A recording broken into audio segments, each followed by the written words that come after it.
परम पिता परमात्मा पूर्ण ब्रह्म समृत साईं कबीर देव, कबीर साहब, कबीर अग्नि, कबीर अमितौजा, ये वो परमेश्वर है जिसने सर्व ब्रह्मांडों की रचना की, जो पूर्ण मोक्षदायक है, जो पाप नाशक है।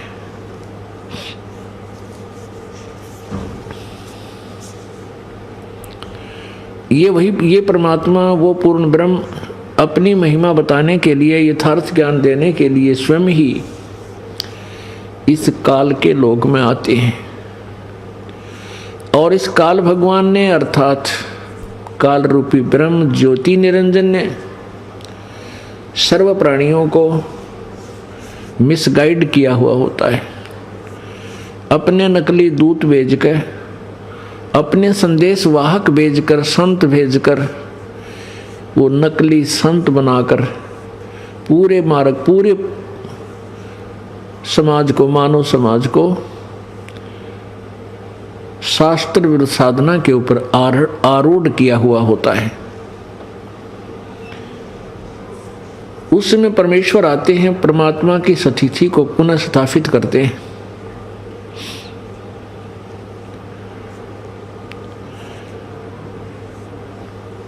वो परमात्मा कबीर देव है, कबीर साहब है, जो बनारस में जुलाहे की भूमिका करके और एक तत्वदर्शी संत की भूमिका करके अपनी समर्थता का प्रमाण दे करके वो परमात्मा सशरीर आए थे, सशरीर चले गए। क्योंकि ये परमात्मा है जो कभी माँ से जन्म नहीं लेते, क्योंकि सभी प्राणियों के निर्माता, जन्मदाता यही है।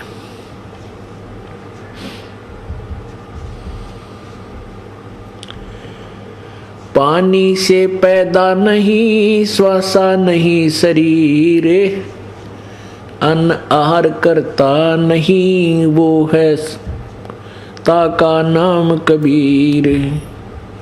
वो कबीर परमात्मा है, ना माँ से पैदा हुआ, ना सतगुरु जननी जने जाके माने बाप, पिंड ब्रह्मांड से रहित है, नावा तीनों ताप।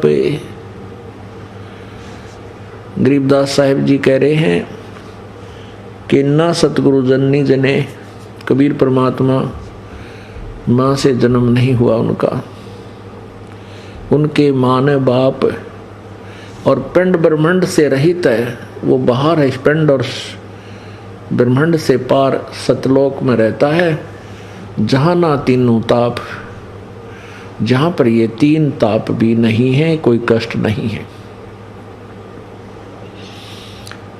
परमेश्वर कबीर जी ने आकर के अपनी महिमा आप ही बताई, यथार्थ ज्ञान से परिचित करवाया, और परमात्मा परमेश्वर जो लाभ साधक को देता है, वो साधक को लाभ परमेश्वर कबीर देव ने 600 वर्ष पहले अपनी हाजिरी में, अपनी उपस्थिति में वो सब करके दिखाया। उसी परमेश्वर कबीर जी की कृपा से आज वर्तमान में, उन्हीं की शक्ति से, वही जो परमात्मा लाभ देता अपने साधक को, आज भी वो प्रभु अपनी प्यारी संगत को दे रहा है। क्योंकि परमात्मा के गुण, परमात्मा की समर्थता में कहीं कभी परिवर्तन नहीं होता, ये कंस्टेंट रहती है, ये समांतर रहती है, ये कभी नहीं बदलती। लेकिन उस परमात्मा से लाभ लेने की विधि हमें प्राप्त न होने से हम शास्त्र विरुद्ध साधना करने लगे, और शास्त्र विरुद्ध साधना करने से हम ईश्वरीय लाभ से वंचित रहे, जिस कारण से हम जो लाभ हमने परमात्मा से लेने की इच्छा की थी वो उन संतों साधकों के द्वारा बताए गए मार्ग से हमें नहीं मिला। फिर हमने वही लाभ जैसे धन प्राप्ति, ऐश्वर्य के साधन, हमने चोरी, ठगी, मिलावट, रिश्वतखोरी से चाहा। ये हमारा तरीका गलत था। अनुचित तरीका, अनुचित विधि है ये, जिस कारण से लाभ तो दूर रहा, पाप एक्सीड हो गए, पाप बढ़ गए। और उन पापों का परिणाम ये मिला है कि अब हम किसी का कोड लाग रहा है, किसी की टांग कट गई, किसी की आंख फूट गई, किसी को कैंसर है, किसी को और मानसिक परेशानियां हैं। ये हमने और ज़्यादा समस्याएं उत्पन्न कर ली। हम परमात्मा सबसे पहले भगवान की पूजा करते हैं, इसलिए करते हैं कि परमात्मा के गुणों में लिखा है कि वो कष्ट निवारण करता है, दुखी प्राणी को सुखी करता है, निर्धन को धनवान बनाता है, कोढ़ी को स्वस्थ काया देता है, शरीर देता है। किसी भी प्रकार की कोई भी आपत्ति क्यों ना हो, परमात्मा उसको दूर करता है। ये उसका विधान है और सत्य है। लेकिन हमें इसका लाभ ना मिलना, ये उन मार्गदर्शकों की कमी है जो गुरु और महर्षि की पद पर विराजमान रहे और जिनको परमात्मा के विषय में कोई ज्ञान नहीं था।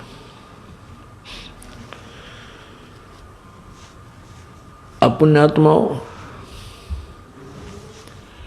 वर्तमान में सब शिक्षित समाज है। यदि ये ज्ञान आज से 50 वर्ष पहले भी प्रारंभ होता तो भी हम फेल हो जाते, क्योंकि परमात्मा स्वयं आए थे आज से 600 वर्ष पहले और 120 वर्ष यहाँ रह कर गए, यानी लगभग 400-450 वर्ष पहले तक परमात्मा ने अपना ज्ञान प्रचार किया। लेकिन उन पूर्ण परमात्मा, पूर्ण ब्रह्म समर्थ शक्ति को भी इन नकली गुरुओं और इनके स्वार्थी अनुयायियों ने उस भगवान के ज्ञान को जनता तक नहीं जाने दिया, यथार्थ ज्ञान को जो आज आपके पास पहुंच रहा है। उस समर्थ शक्ति को भी उन्होंने फेल कर दिया। अब ये शब्द ऑकवर्ड सा लगता है मुझदास को कि उस समर्थ शक्ति को फेल तो नहीं कर सकते थे, नहीं कर सके, लेकिन शिक्षित समाज ना होने के कारण वो प्यारी आत्माएं उस लाभ से वंचित रह गई और उन अज्ञानियों ने ये समझ लिया कि हम सफल हो गए कबीर जी को आगे ना बढ़ने से। क्योंकि जितने भी शेष थे परमात्मा के 64 लाख शेष हुए थे, और वो 64 लाख शेष ज्ञान से नहीं थे, क्योंकि परमात्मा ज्ञान कहते थे कि ब्रह्मा विष्णु महेश जी अविनाशी नहीं है, ये जन्म मृत्यु होता है और ये नाशवान है। इनकी माता दुर्गा है और पिता ये काल है, ज्योति निरंजन है। अन्य जो अज्ञानी ऋषि महर्षि ब्राह्मण जो गुरु पद पर होते हैं, वो ब्राह्मण वो कहते थे कि कबीर अशिक्षित है, ये संस्कृत भाषा नहीं जानता, इसलिए ये झूठ बोल रहा है कि ब्रह्मा विष्णु महेश नाशवान है। अब उन्होंने इस पॉइंट से फेल कर दिया भगवान को उस भोली जनता के सामने कि कबीर जी अशिक्षित अनपढ़ हैं और ये संस्कृत भाषा नहीं जानते, इसलिए ये वेदों और गीता और पुराणों को कैसे समझ सकते हैं। हमारे पूर्वजों ने ये बात माननी पड़ी कि कबीर जी अशिक्षित हैं। और सभी सदग्रंथ 18 पुराण, उपनिषद, पवित्र चारों वेद, पवित्र श्रीमद् भगवद गीता जी, ये सभी संस्कृत भाषा में लिपिबद्ध थी। और परमात्मा वो संस्कृत भाषा में लिखे हुए ज्ञान को सिंपल लैंग्वेज में साधारण तौर पर बताते थे और कहते थे कि वो ये नाशवान है, अविनाशी नहीं है, ये समर्थ शक्ति नहीं है। पुण्यात्मा इस दृष्टिकोण से उन्होंने मालिक को फेल करने की चेष्टा की। उन्होंने अपनी तरफ से तो फेल कर दिया, लेकिन वो सफल होकर गए थे प्रभु। यदि उस समय परमात्मा ये अमृतवाणी ये नहीं ज्ञान देकर जाते, कबीर सागर वाली, कबीर साखियां, कबीर बीजक और कबीर दोहाली शब्दावली आदि जो परमात्मा की अमर वाणी है, तो आज हम प्रभु को पहचान नहीं सकते थे। क्योंकि जो परमात्मा ने 600 वर्ष पहले ज्ञान बोला था कि पुराणों में, वेदों में ऐसा लिखा है, आज हमें वो सब वेदों और गीता और पुराणों में विद्यमान मिला। इससे आत्मा को 100% विश्वास हो गया, 100% विश्वास हो गया कि कबीर इज गॉड, वो पूर्ण ब्रह्म, कबीर परमात्मा भगवान है, पूर्ण ब्रह्म है। जब उसको अशिक्षित कहने वाले लोग और स्वयं अपने आप को विद्वान कहलाने वालों ने गीता और वेदों को नहीं जाना और उस परमेश्वर ने जाना और उसी समय बताया, अब उसके लिए थोड़ा सा प्रमाण देना पड़ेगा। पुण्यात्माओं, प्रत्येक सत्संग में और प्रत्येक बार नए प्राणी आते हैं, बहुत से नए प्राणी आते हैं। और जो ब्रह्मा विष्णु महेश के पुजारी होते हैं, क्योंकि हम भी पहले ऐसे ही पूजाएं करते थे, तो उन व्यक्तियों को ये बात खटकेगी कि ये कैसे हो सकता है कि ब्रह्मा विष्णु महेश नाशवान है, हमने कभी देखा ना सुना ना पढ़ा।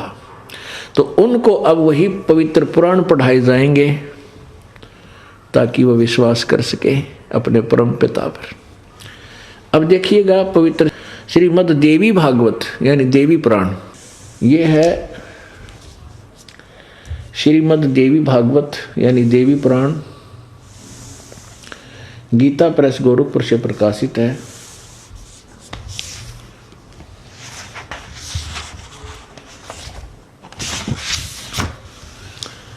संपादक हैं हनुमान प्रसाद पोदार, चिमन लाल गोस्वामी। ये कहाँ से प्रकाशित है और मुद्रित है? प्रकाशक एवं मुद्रक हैं गीता प्रेस गोरखपुर, गोविंद भवन कार्यालय, कोलकाता का संस्थान। इसके तीसरे स्कंद में 123 पृष्ठ पे है।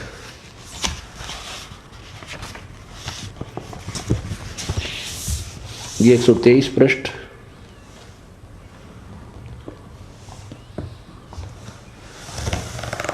तीसरा स्कंद। अब यहां भगवान विष्णु अपनी माता दुर्गा की महिमा सुना रहे हैं। तुम शुद्ध स्वरूपा हो, यह सारा संसार तुम ही से उद्भासित हो रहा है। मैं ब्रह्मा और शंकर, विष्णु जी कह रहे हैं, मैं ब्रह्मा और शंकर हम सभी तुम्हारी कृपा से विद्यमान हैं। हमारा आविर्भाव माने जन्म और त्रोभाव माने मृत्यु हुआ करता है। हमारा तो जन्म और मृत्यु होता है, हम अविनाशी नहीं हैं। केवल तुम ही नित्य हो, जगत जननी हो, प्रकृति और सनातनी देवी हो। भगवान शंकर बोले, यदि देवी, यदि महाभाग विष्णु तुम्ही से प्रकट हुए हैं, तो उनके बाद उत्पन्न होने वाले ब्रह्मा भी तुम्हारे ही बालक हुए। फिर मैं तमोगुणी लीला करने वाला शंकर क्या तुम्हारी संतान नहीं हुआ? अर्थात मुझे भी उत्पन्न करने वाली तुम ही हो शिवे। संपूर्ण संसार की सृष्टि करने में तुम बड़ी चतुर हो। नीचे लिखा, इस संसार की सृष्टि, स्थिति और संहार में तुम्हारे गुण सदा समर्थ हैं। उन्हीं तीनों गुणों से उत्पन्न हम ब्रह्मा विष्णु एवं शंकर नियमानुसार कार्य में तत्पर रहते। अब परमात्मा कबीर जी 600 वर्ष पहले यही ज्ञान बताया करते थे, ब्रह्मा विष्णु महेश अविनाशी नहीं है, ये समर्थ शक्ति नहीं है, इनका जन्म मृत्यु होता है, ये नाशवान है। अब श्रीमद् देवी भागवत ने यानी देवी पुराण ने ये स्पष्ट कर दिया कि ब्रह्मा विष्णु महेश नाशवान है, दुर्गा इनकी माता है, ब्रह्मा विष्णु महेश की माता है, और रजगुण ब्रह्मा है, सतगुण विष्णु, तमगुण शिव जी। और दूसरा ये भी सिद्ध कर दिया कि ये कहते हैं हमें तो जो आज्ञा मिलती है नियमित कार्य ही कर सकते हैं, जो हमें आदेश दिया जाता है उसमें हम कोई परिवर्तन फेरबदल नहीं कर सकते। जैसा करोगे वैसा ही कर्म फल वो आपको देते रहेंगे। तो पुण्य आत्माओं, परमेश्वर ने स्वयं आकर के इस अमृत ज्ञान को 600 वर्ष पहले हमें बताया था। परमेश्वर कहते थे कि वेद मेरा भेद है, चारों वेद मेरा ही गुणगान करते, मेरी महिमा बताते, पर मैं ना वेदन के माही, और जौन वेद से मैं मिलूं वो वेद जानते नहीं। परमेश्वर कहा करते थे कि चारों वेद मेरी ही महिमा बता रहे हैं, लेकिन वेदों में वर्णित विधि से मेरी प्राप्ति नहीं हो सकती, क्योंकि चारों वेद जो है वो ब्रह्म तक के साधना तो ब्रह्म तक की ही बताते हैं। जैसे यजुर्वेद अध्याय नंबर 40 के श्लोक नंबर 15 में वेद ज्ञान दाता ब्रह्म कह रहा है कि मुझ ब्रह्म का केवल एक ओम मंत्र है। ओम कर्तु समर, किलबे समर और कर्तुम समर, मेरा एक ओम नाम है। ओम नाम का जाप काम करते करते सुमन करो, विशेष कसक के साथ यानी पूरी श्रद्धा के साथ, और मनुष्य जीवन का प्रथम कर्तव्य मान के ओम नाम का जाप करो। उससे क्या होगा कि जब तुम शरीर छोड़कर जाओगे,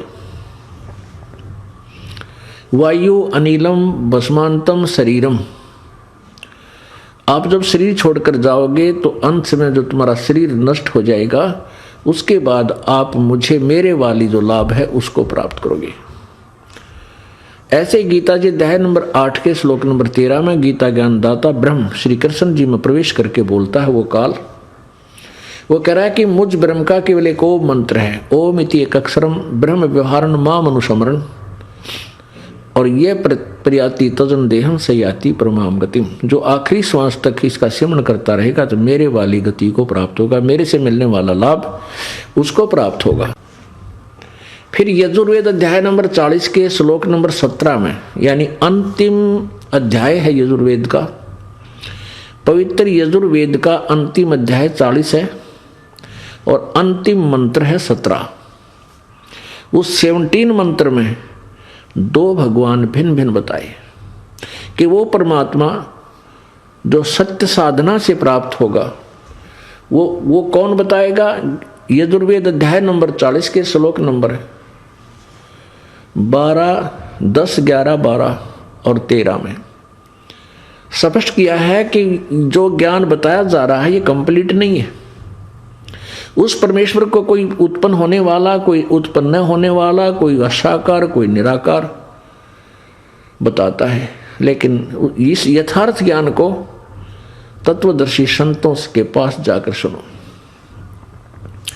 इससे सिद्ध हुआ कि वेद ज्ञान इनकम्प्लीट है, कंप्लीट नहीं है लेकिन रॉन्ग नहीं है, कंप्लीट नहीं है, पूर्ण नहीं है लेकिन गलत नहीं हो सकता, नहीं कह सकते। तो उसमें यह बताया कि उस परमात्मा, वो परमात्मा प्रोक्ष है, वो गुप्त है ऊपर, और मैं ब्रह्म जो है मेरा ओम नाम है, मैं भी ऊपर आकाश में स्वर्ग में रहता हूं। अब पुण्यात्माओं, उस परमात्मा के बारे में जो अन्य भगवान है, जो पूर्ण ब्रह्म है, सत्य पुरुष कबीर जी, उसकी भक्ति साधना वेदों में नहीं है, नहीं पवित्र गीता जी में है। गीता जी अध्याय नंबर 4 के श्लोक नंबर 34 में कहा है कि उस तत्व ज्ञान को समझ, जिसके विषय में गीता जी अध्याय नंबर 4 के श्लोक नंबर 32 में कहा है कि बहुत प्रकार के धार्मिक अनुष्ठानों की जानकारी सच्चिदानंद घन की वाणी में विस्तार से कही गई है, यानी पूर्ण परमात्मा की वाणी में, उसने उनके मुख से बोले गए अमृत वचनों में, यानी कबीर वाणी में बहुत विस्तार से कही गई है।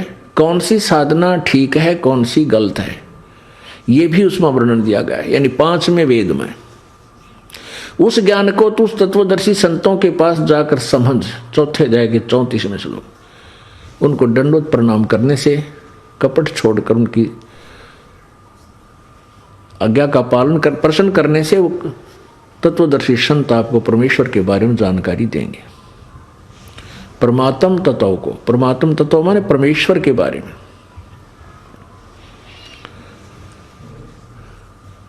अब इससे सिद्ध है कि गीता जी का ज्ञान इनकम्प्लीट है। गीता ज्ञानदाता कहता मैं नहीं जानता कंप्लीटली, मैं अपने विषय में बता रहा हूं कि मेरा ओम नाम है, 8वें अध्याय के 13वें श्लोक में। और फिर कहता है कि पूर्ण मोक्ष तुझे चाहिए, तो 8वें अध्याय के 18वें अध्याय के 62वें श्लोक में कहा कि सर्वभाव से उस परमेश्वर की शरण में जा, उसकी कृपा से ही तू परम शांति और शाश्वत स्थान यानी सत्यलोक, शाश्वतम स्थानम, सनातन परम धाम यानी सत्यलोक को प्राप्त होगा। गीता जी अध्याय नंबर 15 के श्लोक नंबर 4 में कहा कि जब तत्वदर्शी संत तुझे मिल जाए, उसके पश्चात उस परमेश्वर के परम पद की खोज करनी चाहिए, जहां जाने के बाद साधक फिर लौटकर कभी संसार में नहीं आते, यानी उनका पूर्ण मोक्ष हो जाता है। और जिस परमेश्वर ने सब ब्रह्मांडों की रचना की है, तो उस परमात्मा के पाने की विधि क्या है, गीता जी में वर्णित नहीं है। गीता जी ना वेदों में वर्णित है। गीता जी अध्याय नंबर 17 के श्लोक नंबर 23 में कहा है, गीता जी अध्याय नंबर 17 के श्लोक 23 में कहा है कि ओम तत्सत इति निर्देश है ब्रह्मण त्रिवेद समर्थ है। ब्रह्मण माने पूर्ण परमात्मा का, सच्चिदानंद घन का की प्राप्ति का।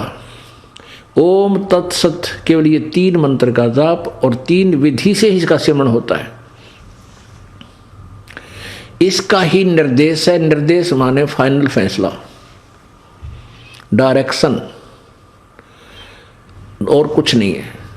तो इसमें क्या है कि ओम तो सीधा ही गीता जी वाला जो 8वें अध्याय के 13वें श्लोक में अपने बारे में बताया ब्रह्म ने, ये तो ब्रह्म का जाप है।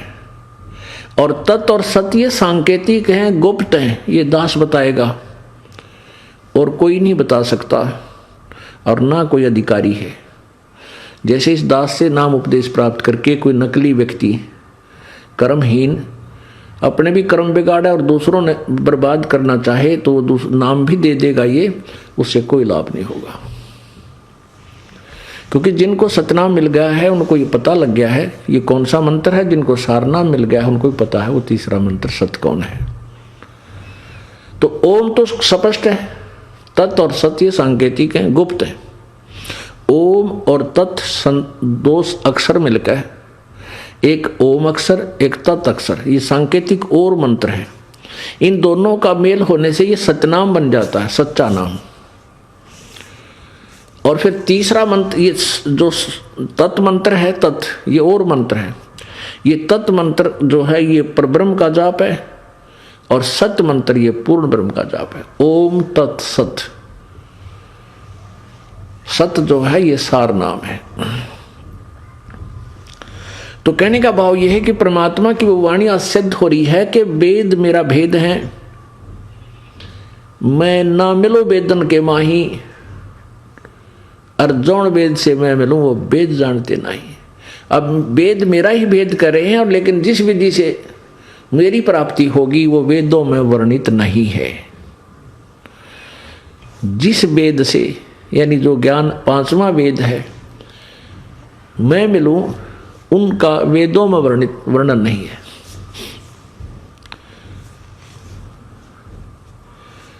पुण्यात्माओं, अभी तक परमात्मा को निराकार बताते रहे। जितने भी ऋषि महर्षि या सतलोक की महिमा सुनाने वाले सतलोक में परमात्मा को निराकार बताते थे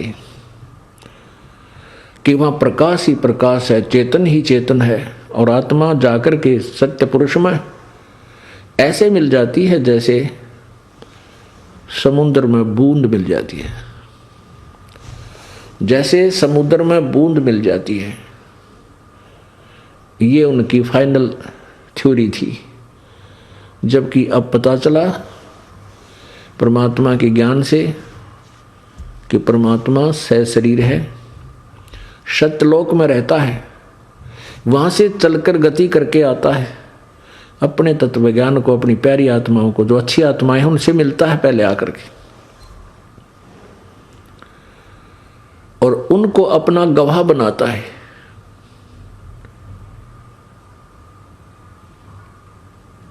ऐसे ही परमेश्वर कबीर देव जी वो पूर्ण ब्रह्म आए हैं और इस कलयुग के अंदर अपनी प्यारी आत्माओं को मिले। आदरणीय धर्मदास साहिब जी को मिले,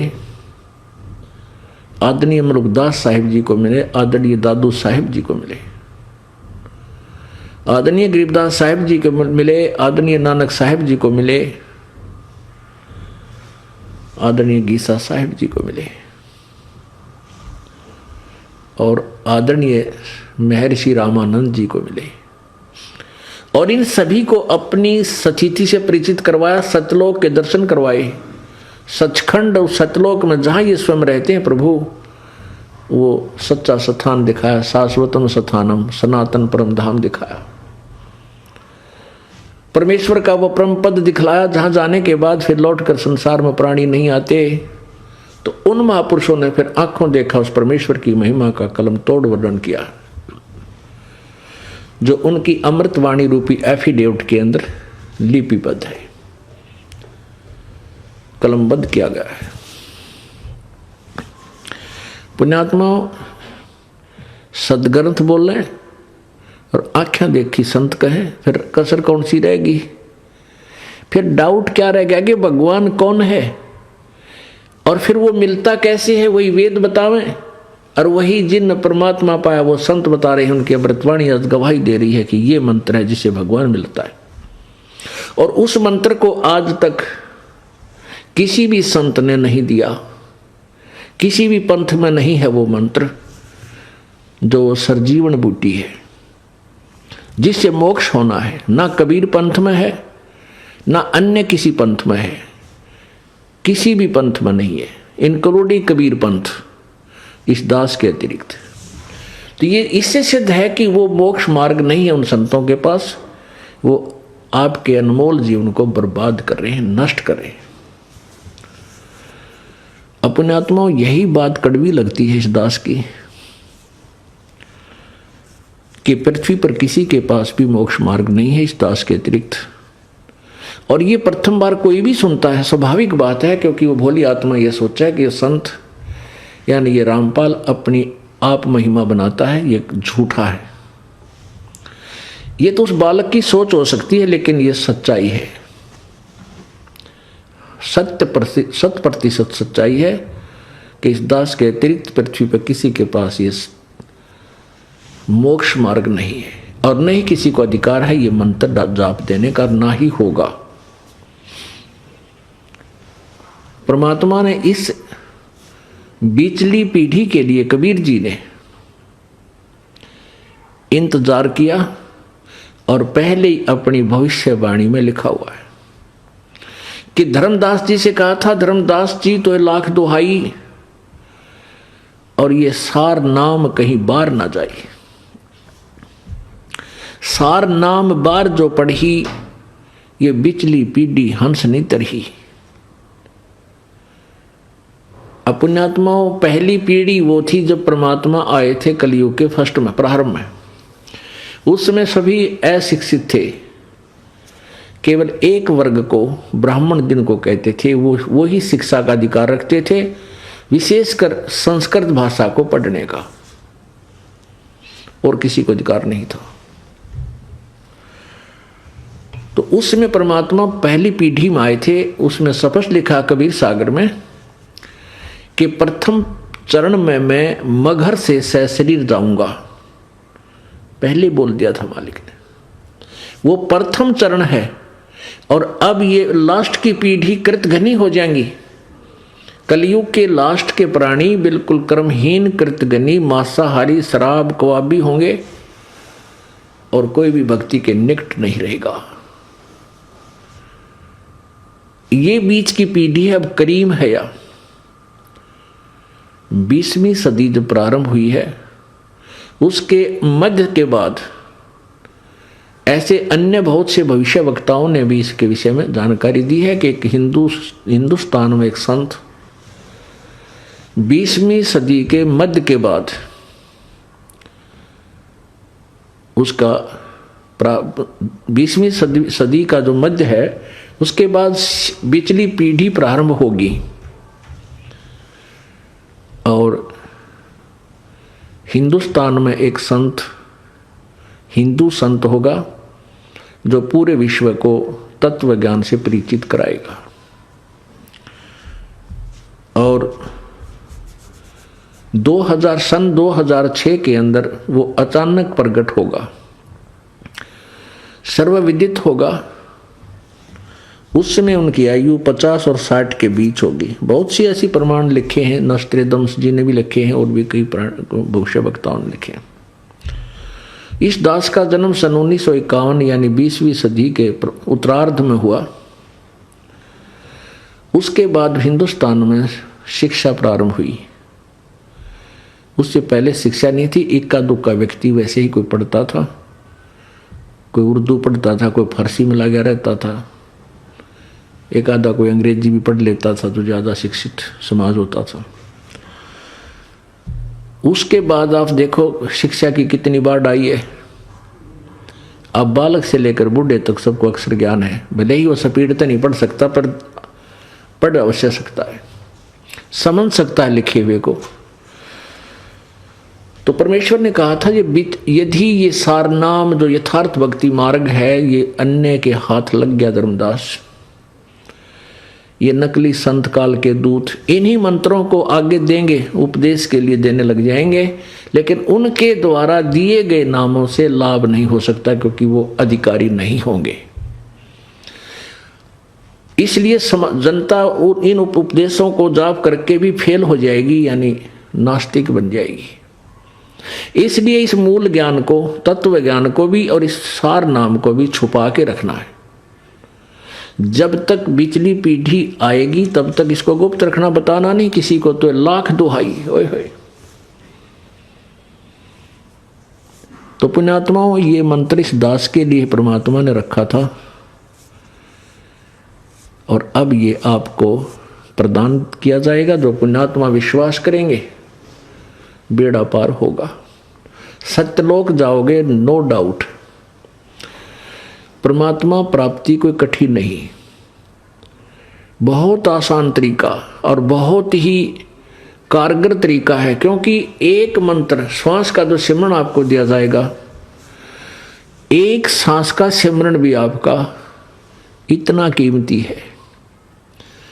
कहते सतनाम पालड़े रंग होरी हो और 14 लोक चढ़ावे राम रंग होरी हो, 3 लोक पासे अंग धरे रंग होरी हो, तो ना तुले तुलाया राम रंग होरी हो। ओए होए। होरी माने खुशी। जैसे होली मनाते हैं, खुशी मनाते हैं, होली की कहते हैं हमारी होली तो ये है। एक सतनाम की सुमरन, 2 अक्षर का ही सतनाम, एक ओम मंत्र है, इसमें एक और तत्व मंत्र गुप्त है। इन दोनों का सिमरन श्वास उश्वास से होता है और एक सिमरन श्वास का एक भी अपने कारगर ढंग से विधिवत मर्यादा में रहते हुए किया गया, उसकी कितनी कीमत है कि 3 लोक पासंग धरे।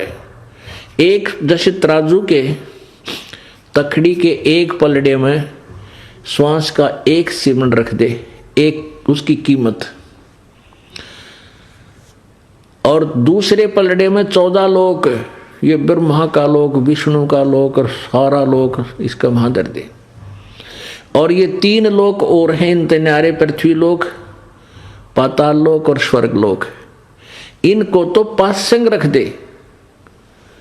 अब पासंग क्यों हुआ करती, ये पुराने व्यक्ति भगत तो जानते होंगे, बहन बेटियां भाई बुजुर्ग, कि पहले ये देसी तकड़ी हुआ करती, हाथ से पकड़ा करते, उनके बीच में एक डंडे का लट बांध लिया करते, धागा सा मोटा जो रस्सा, और दोनों तरफ पलड़े लटकाया करते थे। तो उनमें अनबैलेंस्ड होते थे वो, कई बार उसमें त्रुटि होती थी। उसको बैलेंस करने के लिए, उनको सुचारू करने के लिए जो सामान तोला करते थे, जैसे कोई गुड़ तोला है या गेहूं तोलता है, सौदा करने गया है व्यापारी सौदागर, तो वो क्या करता था कि उस बैलेंस करने के लिए उस तराजू को उसी सौदे में थे,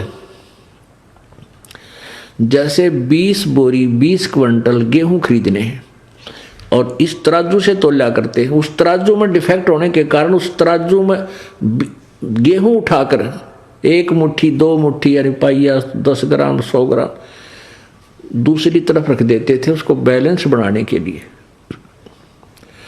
वो सौदे में नहीं आते थे। वो गेहूं जो पासिंग रख दिए उसको पासिंग बोला करते, जो पासिंग रख दिए वो गेहूं सौदे में नहीं थे। सौदा तो और अलग से जो उस फिर वो शुद्ध हुई तराजू से, तखड़ी से जो तोला जाता था वो था सौदा था। अब भक्ति रूपी सौदा करने के लिए परमात्मा कहते हैं, जो एक सतनाम का सिमरन तुम्हें दिया है, सच्चे ढंग से पूर्ण संत से प्राप्त करके ये काम करेगा, उसकी एक सिमरन की कमाई तराजू के एक तरफ, और ये 3 लोग इनको पासंग रख दे, यानी इनकी तो गिनती है को ना। और 14 लोक चढ़ावे राम रंग होरी हो, 3 लोक पासंग धरे रंग होरी हो, 14 ना तुले तुलाया राम रंग होरी हो। इतनी कीमत का नाम आपको दिया जाएगा। परमात्मा पाना कठिन नहीं, इतना आसानी से आपकी कमाई बन जाएगी। देखना कितना सिमरन करते हो आप और आपकी कितनी कमाई बनेगी। हम परमात्मा प्राप्ति भक्ति की शक्ति से करेंगे। भक्ति की जो कमाई है इससे प्रभु प्राप्ति होगी, सतलोक प्राप्ति होगी। और ये कमाई कैसे बनेगी? ओम नाम का जो मंत्र है, इस ओम नाम के मंत्र का जाप हम ब्रह्म को देंगे, ज्योति निरंजन को छोड़ देंगे, इसकी कमाई हम इसको दे देंगे। क्योंकि गीता जी अध्याय नंबर 18 के श्लोक नंबर 62 में कहा कि अर्जुन यदि तुमने पूर्ण मोक्ष चाहिए तो उस परमेश्वर की शरण में जा, जिसकी कृपा से तू परम शांति और सतलोक प्राप्त करेगा, सनातन परम धाम हो जाएगा।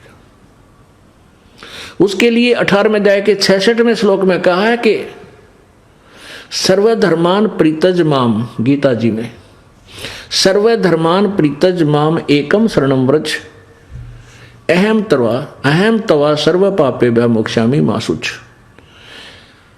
अब यहां गीता अनुवाद करताओं ने अज्ञानतावश व्रज का अर्थ आना कर दिया, जबकि व्रज का अर्थ जाना होता है। जैसे अंग्रेजी का शब्द गो माने जाना होता है, तो उसका अर्थ कोई आना करता है तो व्यक्ति वो गलती कर रहा है। गो का अर्थ कम नहीं हो सकता।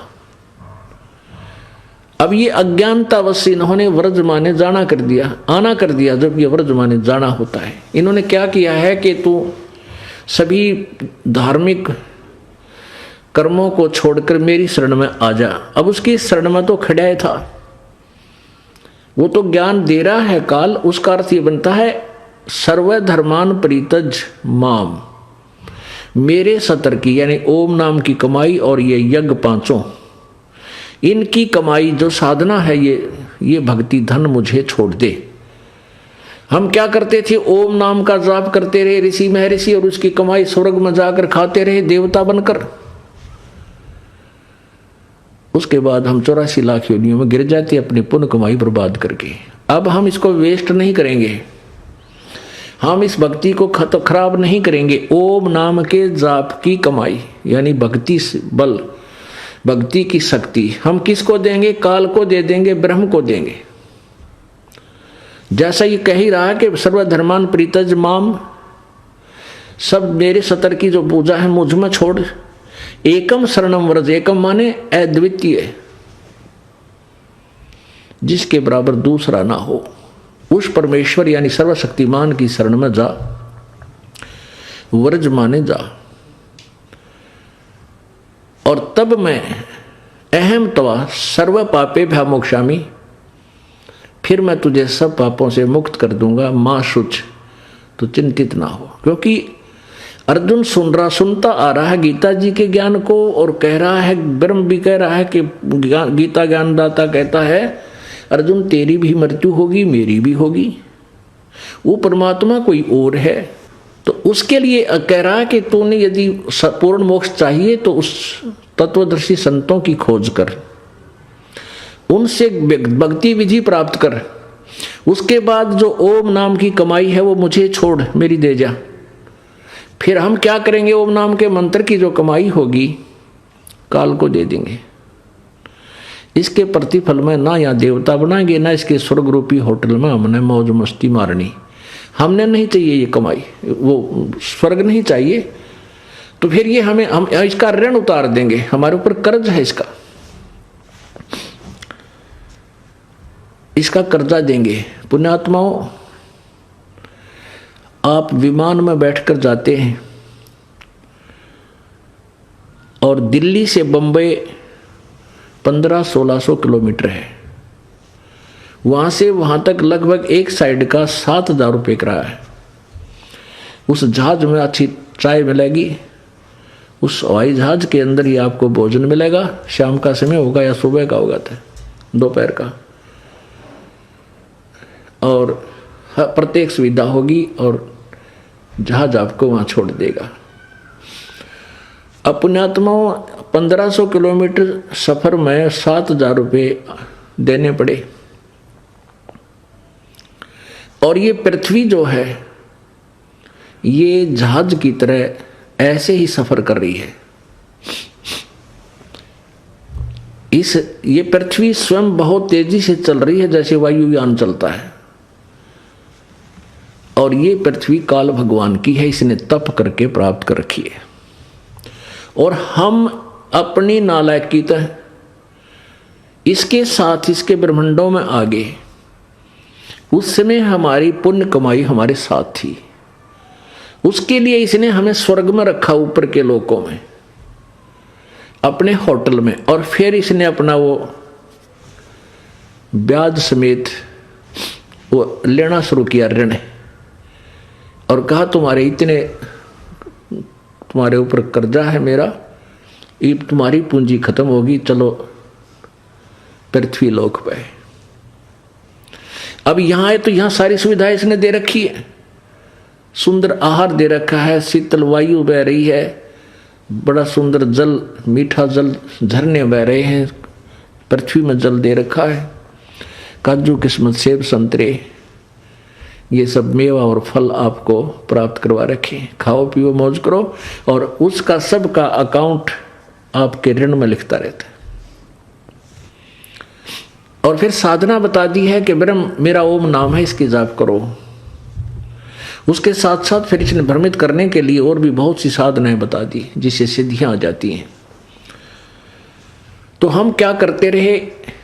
अपने ओम नाम का जाप करते थे। पहले सभी एक ही साधना करते थे, एक जैसी। ये तो बिजली गिरी है कलयुग में, जितने मुंह उतने मंत्र, जितने संत उतने मंत्र, उतने ही जाप, उतना ही ज्ञान अलग अलग। काल ने करवाना था कि अब ये बिजली पीढ़ी का समय आओगा और परमेश्वर आएंगे। अब परमेश्वर ने खुद कहा है कि 12वां पंथ जो गरीबदास जी का पंथ है, कबीर पंथों में गिना जाता है, उसमें आगे चलकर मैं ही आऊंगा और सब पंथों को नष्ट करके एक ही पंथ चलाएंगे। तो अब ये सभी पंथ नष्ट हो जाएंगे, क्योंकि उनके सबके ज्ञान की स्थिति आपके सामने प्रकट कर दी गई है। वो क्या नाम देते हैं, क्या जाप बताते हैं, क्या उसे उपलब्धि होगी। तो जो प्रसंग चल रहा है कि काल ने क्या किया है कि हम यहाँ साधना करते रहे, ओम नाम के जाप की कमाई, यज्ञ धर्म करते पुण्य स्वर्ग में, और जो ओम नाम की कमाई महास्वर्ग में यानी ब्रह्मलोक में, उसके बाद नरक में, क्योंकि यहाँ दोनों भोग भोगने पड़ते हैं, पुण्य भी और पाप भी। जब तक पूर्ण परमात्मा कबीर जी की साधना हमें पूर्ण संत से नहीं मिलती, तब तक पाप नष्ट नहीं होते, वो पाप भोगने पड़ते हैं। तो हम क्या करते रहे, अपने पुण्यों को स्वर्ग महास्वर्ग में समाप्त करते, पाप नरक में, फिर 84 लाख योनियों में धक्के खाते रहे। अब हम क्या, ये खुद कहता है सर्वधर्मान प्रीतज माम 18वें अध्याय के 66वें श्लोक में श्रीमद् भगवत गीता में, सभी मेरे सतर की पूजा मेरे को छोड़ दे, उसे एक सर्वशक्तिमान की शरण में जा, उसकी कृपा से ही तू परम शांति और 757 सतलोक को प्राप्त होगा, सनातन परम धाम को प्राप्त हो जाएगा। फिर क्या कहता है, सर्वधर्मान प्रीतज माम एकम शरणम व्रज अहम तवा सर्व पापेभ्यः मोक्षामि मा शुच। क्योंकि 18वें अध्याय के 62 और 66 श्लोक का एक दूसरे से लिंक है, क्योंकि उसने बताया कि उस परमेश्वर की शरण में जा, और उसकी शरण में जाना है तो मेरे सतर की सारी पूजा मुझे छोड़ जा। इसलिए इन दोनों का लिंक है एक दूसरे के साथ।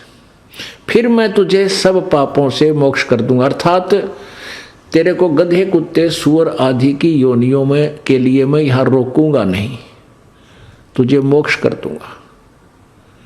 तो पुण्यात्माओं, हम फिर जो तत्नाम है, दूसरे मंत्र की जो कमाई सतनाम के साथ जो होती है श्वास से, उसकी कमाई हम देंगे परब्रह्म को, अक्षर पुरुष को। उसके साथ शंख नील पद्म शंख इन ब्रह्मांडों को पार करते हुए जाना है, उसका वो टैक्स कराया होगा। और तीसरा जो सतनाम है, जो तीसरा नाम है सत, जो सार नाम है, वो भक्ति, वो शक्ति हमें यहां से इन सभी लोगों को पार भी करावेगी, और वो कमाई हमें सतलोक के अंदर स्थायी स्थान प्राप्त करवाएगी।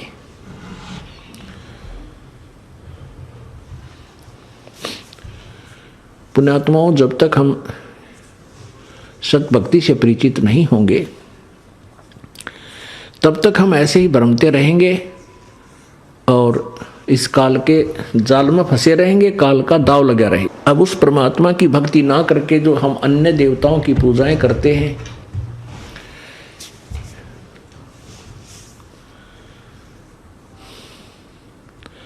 वो साधना हमारी शास्त्र विरुद्ध है, और उन्हीं साधनाओं के करने से मानव का सत्र गिर गया। गीता जी अध्याय नंबर 7 के श्लोक नंबर 12 से लेकर 15 में और 20 से लेकर 23 तक अन्य देवताओं रजगुण ब्रह्मा, सतगुण विष्णु, तमगुण शिव जी की जो पूजाएं की जाती है वो व्यर्थ बताई है। पुण्यात्माओं, हम गीता जी को पढ़ा करते थे और गीता जी हमारे लिए शिरोधार्य थी, और ये मानते थे कि गीता जी में जो ज्ञान दिया वो बिल्कुल 100% यानी 100% सत्य है।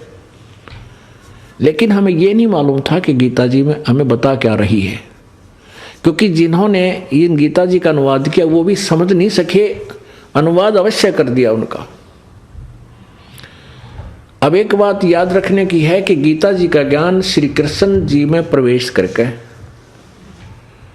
ब्रह्म ने बोला, ज्योति निरंजन ने बोला, काल ने बोला। जो गीता जी अध्याय नंबर 11 के श्लोक 32 में कहता है कि मैं काल हूं और सबको खाने के लिए अब प्रवृत्त हुआ हूं। ये कौन है? ये ब्रह्मा विष्णु महेश का पिता है और दुर्गा ब्रह्मा विष्णु महेश की माता है। अभी आपको सिद्ध किया था श्रीमद् देवी भागवत में, यानी देवी पुराण में। अब रजगुण ब्रह्मा है, सतगुण विष्णु है, तमगुण शिव जी।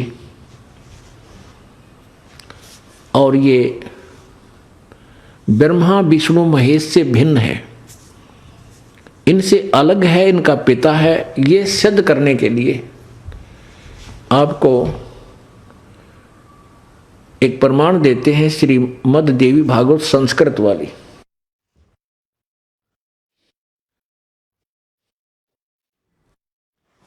पुण्यात्माओं, परमात्मा की भक्ति तो बिल्कुल सिंपल सी है, साधारण सी। उसको काम करते करते सिमरण करो, चलते फिरते सिमरण करो, बस में सफ़र करो उसमें कर लो, ट्रेन में बैठे जाओ वहाँ कर लो, लेट के कर लो, अपना काम कर रहे हो। जैसे जो मानसिक काम नहीं है, जिनको मजदूर है, किसान है, और भी जैसे कोई शॉपकीपर दुकानदार है, वो बैठ के अपना काम करते करते भी मालिक याद कर सकता है।